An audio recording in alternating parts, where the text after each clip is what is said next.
por propia autonomía de la voluntad. Es un límite que se autoimpuso. Y también, o sea, el otro límite, que es el límite obvio, son los límites de la naturaleza. O sea, no podés decir voy a apropiarme del aire del mundo, porque no podés hacerlo, literalmente no se puede hacer.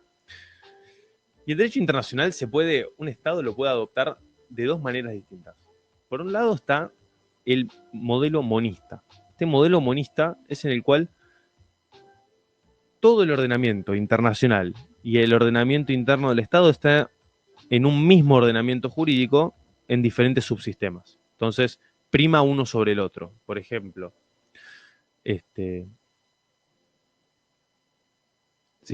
si separan en esto de primacía de uno sobre el otro, hay alguien que te diría, bueno, el derecho internacional se impone sobre el derecho interno. Esto te lo dice la Convención de Viena, por ejemplo, en uno de sus artículos, habla específicamente de este tema de qué es lo que prima. Si en una legislación interna te dice que se puede hacer algo y una norma de derecho internacional te dice que no se puede hacer eso, ¿qué es lo que prima? ¿Qué es lo que va a prevalecer? Bueno, ahí entra este tema. Argentina es un país monista, en el cual nosotros adoptamos el ordenamiento internacional y eso lo tenemos en el mismo ordenamiento que en el ordenamiento jurídico, o sea, en el mismo ordenamiento macro con el ordenamiento jurídico interno como otro subsistema. Por otro lado, tenemos otro modelo que es el modelo dualista, que es el que tiene Estados Unidos, por ejemplo, en el cual tenés dos ordenamientos jurídicos distintos que conviven, pero que el ordenamiento jurídico internacional, por ejemplo, cuando Estados Unidos firma un tratado internacional, firma el tratado internacional y luego saca una ley en el cual adopta el texto del tratado internacional. Entonces, como que no es que la ley dice aceptamos el tratado, sino que la ley replica lo que dice el tratado. Este modelo dualista, en el cual son dos ordenamientos jurídicos distintos que conviven. Tenemos entonces que esta relación con el derecho jurídico interno en Argentina es de este modelo monista, en el cual el tratado es un acto, el tratado internacional, que ahora ya nos vamos a meter en eso, es un acto complejo federal.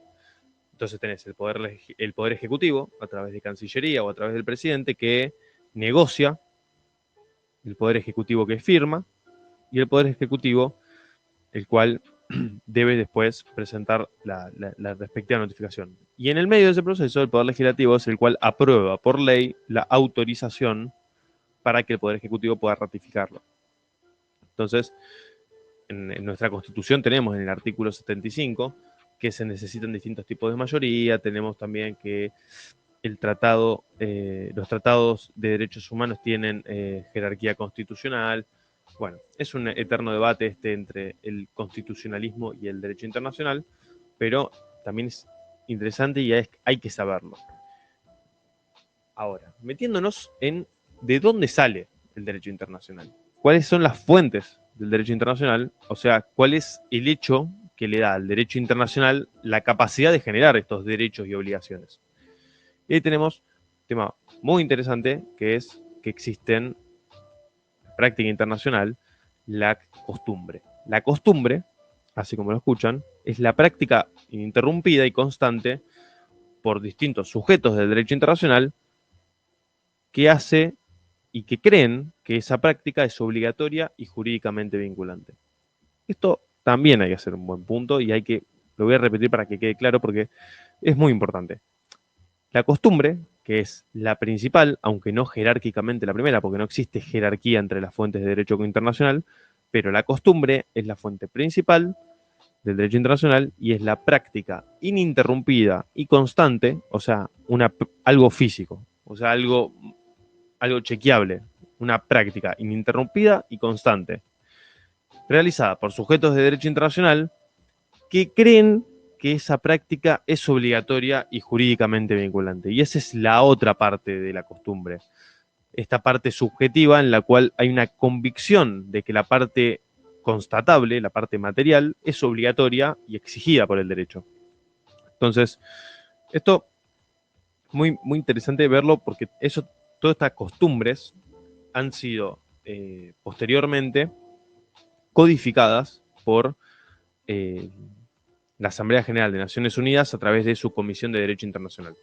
Entonces, Naciones Unidas, que ya la voy a explicar dentro de breves, qué es Naciones Unidas, para qué sirve, cuáles son sus propósitos, cuáles son sus principios, que también hay que entenderlos para entender la dinámica de relaciones internacionales. Repito, para la gente que recién se está conectando, hoy vamos a hacer un programa mucho más editorial para dejar asentado varios conceptos que nosotros con Jerónimo, cada vez que venimos, estamos trayendo constantemente y quizás no se entienden o quizás no desarrollamos en profundidad porque los damos por supuestos. Hoy me voy a detener en cada uno de estos para poder encontrarle un poco de vuelta y darle un poco de sentido a todo lo que hablamos. Entonces, entre las fuentes del derecho internacional está la costumbre como una de las fuentes principales. Y después también encontramos en el Estatuto de la Corte Internacional de Justicia, que también después voy a contar qué es, está anexada al protocolo de Naciones, está en el protocolo del Estatuto de la Corte Internacional de Justicia, está anexada a la Carta de Naciones Unidas, tiene en uno de sus artículos cuáles son las fuentes, de dónde sale el derecho internacional. Además de la costumbre, que es lo que ya dijimos, que es muy importante y es la principal, tenemos los acuerdos internacionales. Los acuerdos son un acuerdo de voluntad común entre dos o más partes en el derecho internacional, o sea, sujetos de derecho internacional, que tienen capacidad suficiente para crear normas de derecho internacional. Entonces, dentro de los sujetos de derecho internacional, que también es otro tema a tener en cuenta, tenemos al Estado como el principal sujeto del derecho internacional. Pero no es el único, sino que, a su vez, del Estado soberano tenemos organizaciones internacionales, tenemos los sujetos relacionados con actividades religiosas, tenemos sujetos relacionados con situaciones de beligerancia, tenemos sujetos vinculados a actividades asistenciales y demás. Pero bueno, volviendo al tema de fuentes, y también para cerrarlo un poco, tenemos los acuerdos de voluntad común entre dos o más sujetos de derecho internacional, son una de las fuentes del derecho internacional. La otra es la costumbre. Estas son las dos principales. También tenemos los principios generales del derecho, que esto la gente que estudió derecho, o en algún momento tuvo una materia de derecho, dio los principios generales del derecho, que son los que son básicos. El principio de buena fe, el principio de cosa juzgada, el principio de ley especial deroga ley general, el principio de ley posterior deroga ley anterior y demás. Estos principios básicos de las leyes que ustedes también se rigen. O sea, si hay una ley, por ejemplo, por poner un ejemplo local también para que se entienda, si hay una ley de tránsito de 1950 y una ley de tránsito de 1970, la ley de tránsito de 1970 deroga la ley de tránsito de 1950 si tiene el mismo objeto, porque la ley posterior deroga la ley anterior. Entonces, eso básicamente trata. Y después tenemos la doctrina y la jurisprudencia como medios auxiliares, y también tenemos la facultad ex aequo et bono, que es básicamente una facultad de equidad, entonces que se decide resolverlo de manera equitativa. Vamos a meternos en los tratados internacionales. Entonces, el tratado internacional es una manifestación de voluntad común de dos o más sujetos de derecho internacional, que tienen capacidad suficiente tendiente a establecer una regla en el ordenamiento jurídico internacional. Entonces, el tratado internacional está regido por el derecho internacional y a su vez tiene que tener capacidad suficiente el sujeto para constatar un tratado internacional. Entonces, si yo, Nicolás Promancio, hago un tratado, no es internacional porque yo no soy un sujeto de derecho internacional. Y el otro punto es que el tratado es todo aquel que establece derechos y obligaciones. Entonces, los acuerdos no son privativos del derecho y, por ejemplo, un acuerdo político, que es un entendimiento operativo, no tiene carácter obligatorio y vinculante porque no crea derechos y obligaciones entre ambas partes. Para diferenciar esto, es clave entender el lenguaje del acuerdo político en diferencia del tratado internacional. Entonces, ¿y dónde están? Dentro de toda la historia, ¿dónde están codificados las normas acordes para un tratado? Es en la Convención de Viena sobre el derecho de los tratados. En esa misma encontrás la Convención de Viena sobre el derecho de los tratados. En esa se emplean todas las definiciones, todas las etapas de los tratados, todas las cláusulas, todas las reservas. En eso está constatado todo lo que necesita saber un Estado a la hora de hacer un tratado internacional con otro Estado, además de entender cuáles son las costumbres. Entonces, hay tratados los cuales se violan y ahí se incurre en responsabilidad internacional.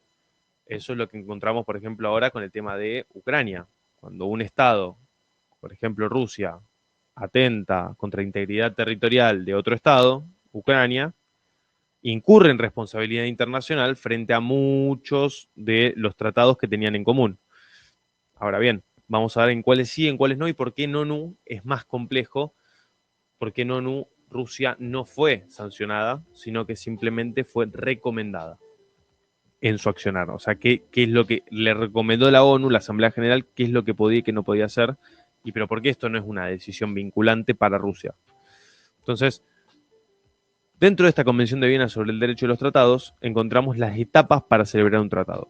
Entonces, para celebrar un tratado, la primera etapa de todas es la negociación. Entonces, si Argentina quiere hacer un tratado de intercambio de conocimiento científico con un país, el que sea, primero los jefes de Estado, los jefes de gobierno, los ministerios de Relaciones Exteriores o las personas que posean los documentos de plenos poderes, los cuales son entregados por el jefe de Estado, jefe de gobierno, ministro de Relaciones Exteriores, pueden discutir los contenidos del tratado y los intereses de los estados para buscar un texto común. Entonces ahí es la parte de negociación, que solo lo pueden hacer los jefes de Estado, los jefes de gobierno, los ministros de Relaciones Exteriores, y a su vez toda aquella persona que el jefe de Estado le haya dado los documentos de plenos poderes. O sea que esa persona es capaz y tiene la aprobación del presidente para negociar en nombre del Estado. O sea, del jefe de Estado para negociar en nombre del Estado. Entonces, en la negociación se puede hacer todo menos ir en contra de las normas imperativas del derecho internacional o las normas de jus cogens, como dije previamente.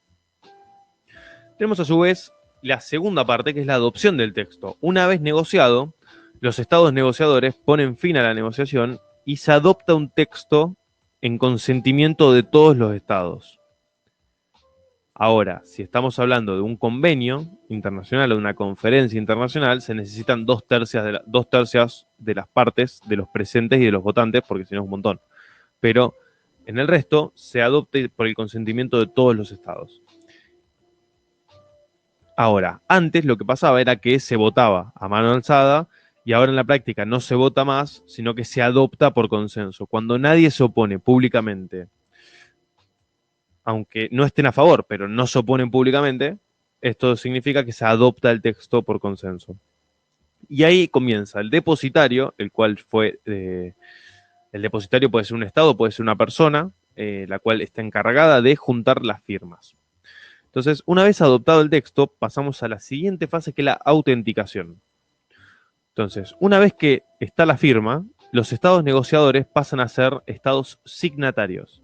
Entonces, el texto ya queda como auténtico y definitivo, y cuando vos pones la firma, o la firma ad referendum, que es una validación por el Estado, o la rúbrica, entonces son distintas formas de firmar, surge la obligación de no frustrar el objeto y fin del tratado antes de su entrada en vigor. Entonces ya tenemos una obligación, entonces ya tenemos un aspecto vinculante, el cual podría hacer incurrir a un Estado en responsabilidad internacional. Luego de esta autenticación, tenemos la manifestación del consentimiento en obligarse, que esto es quizás lo más importante, lo más complejo, que es el proceso interno de cada Estado para validar el tratado. Entonces, en Argentina, el Congreso aprueba o desecha por control de legalidad los tratados y también puede hacer reservas. Ya vamos a explicar qué son las reservas. Son estas declaraciones unilaterales que hace un Estado para firmar, ratificar, aceptar o aprobar un tratado con el objeto de modificar o excluir los efectos jurídicos de ciertas disposiciones del tratado en su aplicación a ese Estado. Entonces, se modifican o excluyen unas partes de algunas disposiciones del tratado en la aplicación a su Estado, o sea, a su obligación y a su derecho, o a su derecho, en general a la obligación. Entonces, hay distintas formas de manifestar el consentimiento. Se puede ratificar, que es la más común, Se puede aprobar o aceptar, que eso es cuando no pasa por el Congreso. Se puede adherir cuando un no negociador quiere ingresar a un tratado abierto. O sea, los tratados pueden ser cerrados o pueden ser abiertos. Cuando los tratados son abiertos, un Estado puede adherirse a él. Y después tenemos el canje de instrumentos, que son las notas reversales. Esto lleva a que el Estado, imagínense que Argentina firma. Argentina, pongo el ejemplo de Argentina porque somos Argentina y se puede entender que es así. Entonces, en el ejemplo de Argentina, si Argentina firma la autenticación del texto, pero después, por un motivo de un proceso interno, no se valida el tratado, Argentina igualmente tiene la obligación de no frustrar el objeto y fin del tratado hasta su entrada en vigor. Entonces, Argentina no puede hacer lo que quiere hasta la entrada en vigor. ¿Por qué? Porque ya lo firmó, ya lo autenticó. Entonces, después, en esta manifestación del consentimiento, se da este proceso interno de cada Estado. Y finalmente está la entrada en vigor, en la cual, acorde a lo establecido en el texto del tratado, o sea, ya es, en general es cuando ya están todas las ratificaciones o hay una fecha específica, tenemos que el depositario del tratado notifica a todos los depositarios y se publica a través del secretario de Naciones Unidas que entra en vigor el tratado y todas las obligaciones y derechos a los cuales se comprometen los estados, ya sean intercambios comerciales, ya sean temas políticos, sea el tema que sea, el derecho de obligación ya fue creado y ahí ya tenemos derecho internacional. Esto es una de las grandes fuentes del derecho internacional. Entonces hay una obligación de no frustrar el objeto, o sea, el contenido del tratado y el fin, o sea, el resultado pretendido antes de su entrada en vigor. Esto nuevamente, ¿por qué? Porque hay muchos casos de estados los cuales han adjudicado que ellos estaban rompiendo una norma de derecho internacional y van a la Corte Internacional de Justicia